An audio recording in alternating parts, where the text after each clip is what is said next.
नमस्कार, फाइटर समाचार में आपका स्वागत है। पेश आज 22 जनवरी दोपहर 3 बजे राजस्थान की खास खबरें। धौलपुर जिला शिक्षा अधिकारी ने फर्जी तरीके से शारीरिक शिक्षा शिक्षक बनने 12 लोगों को बर्खास्त कर दिया है। आरोपी 16 महीने से जिले के सरकारी स्कूलों में शारीरिक शिक्षक की नौकरी कर रहे थे। 2 पीटीआई सैंपो ब्लॉक के राजकीय स्कूल नरसिंहगढ़ और नयापुरा मालोनी खुर्द में तैनात थे। यह फर्जीवाड़ा राजस्थान कर्मचारी चयन बोर्ड जयपुर द्वारा की गई शारीरिक शिक्षा शिक्षक सीधी भर्ती 2022 में हुआ है। मामले का खुलासा होने पर शिक्षा विभाग में हड़कंप मच गया। जिला शिक्षा अधिकारी माध्यमिक सुखो देवी द्वारा आदेश जारी कर आरोपियों को बर्खास्त किया गया है। बोर्ड द्वारा नरसिंहगढ़ में तैनात शारीरिक शिक्षक कांता गोदारा के ऑनलाइन व ऑफलाइन दस्तावेजों में गंभीर विसंगतियां मिली थी। इसी तहत रवि गुर्जर निवासी मानपुर हाल तैनात नयापुरा मालोनी खुर्द को भी दस्तावेजों में गड़बड़ी के चलते नियुक्ति को निरस्त किया गया है। डीईओ द्वारा बर्खास्त किए गए 10 अभ्यर्थियों के नाम नहीं बताए गए हैं। धौलपुर जिले में गत रात बजरी माफिया द्वारा पुलिस गश्ती दल पर की गई फायरिंग की घटना के तुरंत बाद एसपी सुमित मेहरा ने पलटवार करते हुए 13 टीमों के साथ सर्च अभियान चलाया, जिसमें बदमाशों के साथ मुठभेड़ हो गई। पुलिस की गोली लगने से 3 बदमाश घायल हुए हैं, जिन्हें गिरफ्तार कर लिया है। पुलिस ने बताया कि सचिन निवासी नदौरा, अजय निवासी श्रीपाल की घड़ी और विशाल पुत्र रामवीर निवासी कांटर का पूरा घायल हुआ है, जिन्हें जिला अस्पताल में भर्ती करवाया गया है। मौके से 2 बाइक व बजरी का ट्रैक्टर जब्त किया है। उल्लेखनीय है कि गत रात राजाखेड़ा थाना क्षेत्र में बजरी के ट्रैक्टर निकलने की सूचना पर गश्ती दल ने ट्रैक्टर का पीछा किया तो एस्कॉर्ट कर रहे बाइक सवारों ने पुलिस की गाड़ी पर ही फायरिंग कर दी, जिससे सिपाही राम सहाय कंधे में गोली लगने से घायल हो गया था। अजमेर में साइबर अपराधों की रोकथाम के लिए चलाए जा रहे विशेष अभियान के तहत कार्रवाई करते हुए साइबर ठगी करने वाले 2 आरोपियों को गिरफ्तार किया गया है। आरोपियों ने बिहार और हैदराबाद के लोगों से ठगी की थी। पुलिस आरोपी से पूछताछ कर रही है। भिनाई थाना अधिकारी ओम प्रकाश कासनिया ने बताया कि टीम ने बिहार के मोहम्मद रियाज खान और हैदराबाद निवासी मोहम्मद अहमद की साइबर पोर्टल 1930 पर दर्ज रिपोर्ट के आधार पर आरोपियों की तलाश शुरू की। आरोपियों से पूछताछ करने पर पता चला कि आरोपी कमलेश गुर्जर निवासी हियालिया ने ऑनलाइन टोकन खरीद के नाम पर परिवादी मोहम्मद रियाज खान से 7500 की ठगी की। आरोपी पांचू कुम्हार निवासी कन्नई कला ने अपने खुद के 3 खाते साइबर ठगों को दिए हैं। राजसमंद में नाबालिग से रेप के आरोपी को पोक्सो कोर्ट ने 10 साल की सजा सुनाई है, साथ ही 20,000 रुपए का जुर्माना भी लगाया है। विशेष लोक अभियोजक राजेश पालीवाल ने बताया कि रेल मगरा थाना इलाके में पीड़िता के पिता ने दी रिपोर्ट में बताया कि उनकी नाबालिग बेटी जब घर में अकेली थी तब आरोपी ने उनकी बेटी का मुंह दबाकर जान से मारने की धमकी देकर रेप किया। घटना के 15 दिन बाद पीड़िता जब बकरियां चराने गई तब भी अश्लील फोटो खींचकर रेप किया। इस दौरान जब पीड़िता चिल्लाई तो उसे जान से मारने व फोटो वायरल करने की धमकी देता रहा। पीड़िता के पिता की रिपोर्ट पर पुलिस ने अनुसंधान करते हुए आरोपी के खिलाफ आरोप पत्र पेश किया। लोक अभियोजक ने 13 गवाह और 25 दस्तावेज पेश किए। इसके बाद कोर्ट ने आरोपी को दोष सिद्ध घोषित करते हुए 10 साल के कारावास की सजा सुनाई है। कांग्रेस अध्यक्ष गोविंद सिंह डोटासरा ने भजनलाल सरकार पर आरोप लगाए तो पलटवार में उद्योग राज्य मंत्री के बिश्नोई उतर आए। भाजपा प्रदेश कार्यालय में मीडिया से बातचीत में के बिश्नोई ने कहा कि भजनलाल सरकार को लगभग 1 वर्ष पूर्ण हो गया है और इस 1 वर्ष में ऐसे ऐतिहासिक निर्णय हुए हैं जो पिछले 80 वर्षों में कभी नहीं हुए, लेकिन कांग्रेस को प्रदेश का विकास रास नहीं आ रहा, इसलिए कांग्रेस प्रदेश अध्यक्ष गोविंद सिंह डोटासरा गजनी अंकल बन गए हैं। 13 महीने पहले हुए वोट पर चोट का इतिहास भूल गए हैं। शॉर्ट टर्म मेमोरी लॉस के कारण अनर्गल बयान दे रहे हैं। के बिश्नोई ने कहा कि कांग्रेस के नेता लगातार अनर्गल बयानबाजी करते हुए मुख्यमंत्री के लिए अपशब्दों का इस्तेमाल कर रहे हैं, रोज झूठे बयान दे रहे हैं। ये सिर्फ झूठ बोलकर जनता को भ्रमित करना चाहते हैं।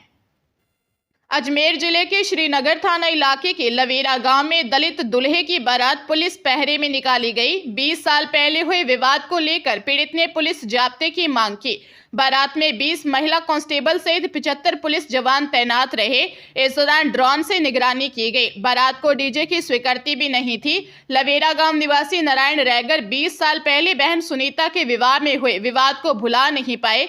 इसी कारण उन्होंने अपनी बेटी की शादी के लिए पुलिस से सुरक्षा मांगी। 21 जनवरी को नारायण की बेटी की बारात में बारातियों से ज्यादा पुलिस वाले शामिल हुए। Additional SP doctor Deepak Kumar सहित 75 जवानों की मौजूदगी में दलित युवक की बारात घोड़े पर नारायण रैगर के घर पहुंची। मानव विकास एवं अधिकार केंद्र संस्थान के रमेश चंद्र ने राष्ट्रीय मानवाधिकार आयोग को शिकायत पत्र देकर दलित वर्ग के मानवाधिकारों की रक्षा की गुहार लगाई है। नेशनल टेस्टिंग एजेंसी द्वारा आयोजित की जा रही जेईई मेन जनवरी सेशन की परीक्षा आज से 30 जनवरी तक होगी।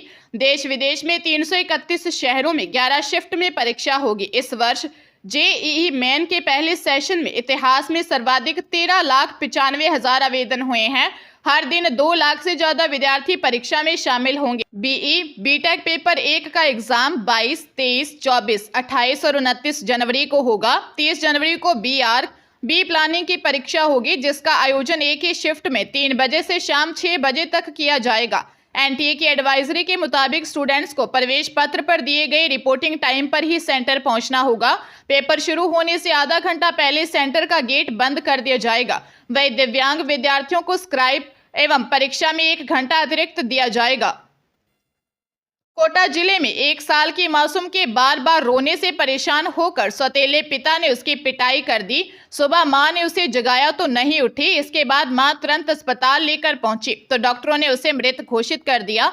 मामला कोटा के उद्योगनगर थाना इलाके के डीसीएम का है। पिता वारदात के बाद से फरार है। एएसपी SC/ST सेल कालूराम ने बताया कि 1 साल की लक्ष्मी बच्ची की मौत की जानकारी मिली थी।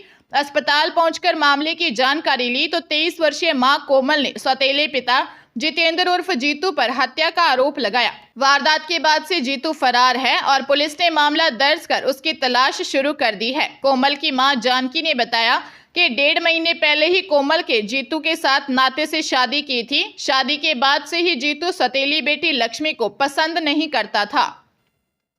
दौसा जिले के लालसोट में नो एंट्री में घुसने से रोका तो ट्रक ड्राइवर ने हेड कांस्टेबल को टक्कर मार दी। इसके बाद ड्राइवर ट्रक लेकर फरार हो गया। हेड कांस्टेबल की मौके पर ही मौत हो गई। हादसा लालसोट में डिडवाना 22 मील चौराहे पर हुआ। जानकारी के अनुसार हेड कांस्टेबल प्रसादीलाल बैरवा डिडवाना 22 मील चौराहे पर तैनात थे। दौसा की ओर से आ रहे ट्रक को नो एंट्री में घुसने से रोकने के लिए इशारा किया। ड्राइवर ने ट्रक रोकने के बजाय हेड कांस्टेबल को टक्कर मार दी। सूचना मिलते ही लालसोट पुलिस और एएसपी दिनेश अग्रवाल मौके पर पहुंचे। फरार ट्रक ड्राइवर की तलाश के लिए टीमें बनाई गई हैं। पुलिस ने बताया कि हादसे के बाद आरोपी ड्राइवर ट्रक लेकर फरार हो गया और घटनास्थल से करीब 2 किलोमीटर दूर रेलवे की टनल के ऊपर बागवाला की ढाणी में ट्रक को खड़ा कर भाग गया। मध्य प्रदेश और उत्तर प्रदेश में सफाई का स्तर सुधारने के लिए लंबे समय से सफाई मित्र योजना चल रही है। अच्छा कार्य करने वाले सफाई कर्मियों को विशेष प्रोत्साहन राशि सरकार की तरफ से दी जाती है। खुद सीएम उनका सम्मान करते हैं। वह सफाई मित्र योजना अब राजस्थान में लागू की जा रही है। इसकी वजह यह है कि राजस्थान का कोई शहर सफाई की दृष्टि से टॉप 20 में भी नहीं है। सारे शहरों की सफाई का हाल बहुत खराब होने से अब सफाई कर्मियों के सहारे स्वच्छता सुधारने के लिए यह योजना लाई गई है। इसमें सफाई कर्मियों का 3 स्तर पर सम्मान होगा। यूपी और एमपी में 7,000 रुपए तक उनको प्रोत्साहन राशि दी जाती है। वही राजस्थान में केवल सर्टिफिकेट दिए जाते हैं। गौरतलब है कि प्रदेश में 24,000 पदों की सफाई कर्मी भर्ती 3 बार निकालकर निरस्त कर दी गई। इस कारण से सफाई के हाल बदहाल हैं। राजधानी जयपुर में दोस्ती कर युवती से रेप का मामला सामने आया है। विरोध करने पर आरोपी ने शादी करने का वादा किया। शादी के धोखे में पिछले 6 साल तक देह शोषण करता रहा। बिंदायका थाने में 26 साल की युवती ने दी रिपोर्ट में बताया कि साल 2017 में उसकी मुलाकात अशोक से हुई थी। बातचीत के दौरान आरोपी ने दोस्ती कर ली। दोस्ती कर प्यार के जाल में फांस लिया। मिलने के बहाने बुलाकर आरोपी ने उसके साथ जबरदस्ती की। विरोध करने पर शादी का वादा कर रेप किया। शादी करने का झांसा देकर लगातार देह शोषण करने लगा।